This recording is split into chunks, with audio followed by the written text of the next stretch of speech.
Hi, so today I'll be presenting PGMR towards trustworthy LLM query translation.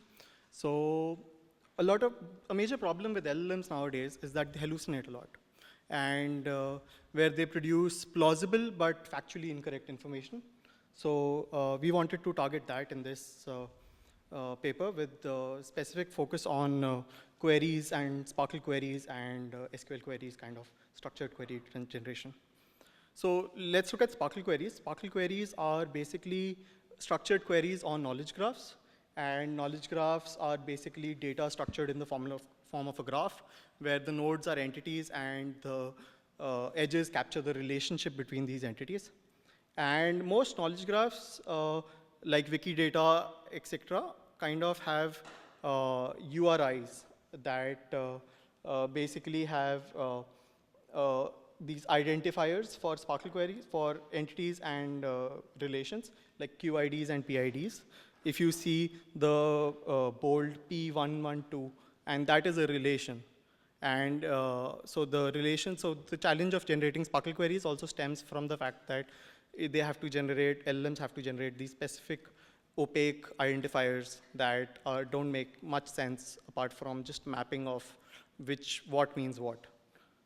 So for example, Q860580 could be Barack Obama, but the LLM does not know that necessarily. So problems with parametric generation that we found were that there were a lot of hallucinated Wikidata URIs. LLMs like T5, Llama, and GPT-4o hallucinate URIs like 67% of the time when the data is within distribution and 80% when it is out of distribution. So they're just depending on their parameters to remember these complicated opaque mappings of identifiers, which is not ideal. So can we do better? Yes, we can. And basically, our idea is to let the model hallucinate. Why not? Let it hallucinate and just fix these hallucinations later.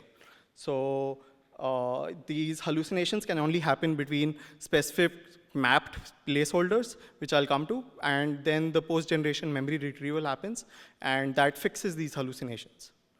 So it looks like this, where there is a question that goes to an LLM, which first generates a SPARQL query. If you can see the select distinct, etc., and then it generates entity 0, relation 1, entity 1, instead of generating the actual URIs of the entities and relations. So, and then it also generates a mapping block where the entity 0 is mapped to, okay, Hamburg, city in state in north of Germany. So basically the label as well as the description. So this helps the retriever, which works on this later, to disambiguate the entities and the relations from the ones in the memory. And it also basically allows for a bit like small hallucinations, because the description, it may hallucinate a bit, or it may hallucinate the label a bit. Instead of Muhammad with an O, it can say A or something like entirely different. But the description, at least the description will be correct. So this works on, at least something should work between the label and description.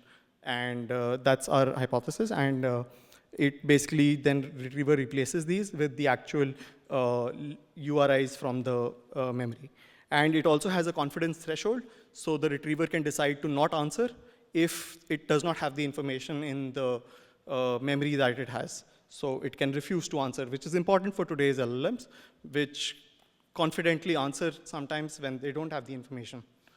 And so our results basically look like this, where if you see the performance, it goes from for 37 to 86, 0.75 to 87.84, and 2.8 to 51.24, and even beats RAG, a strong RAG baseline.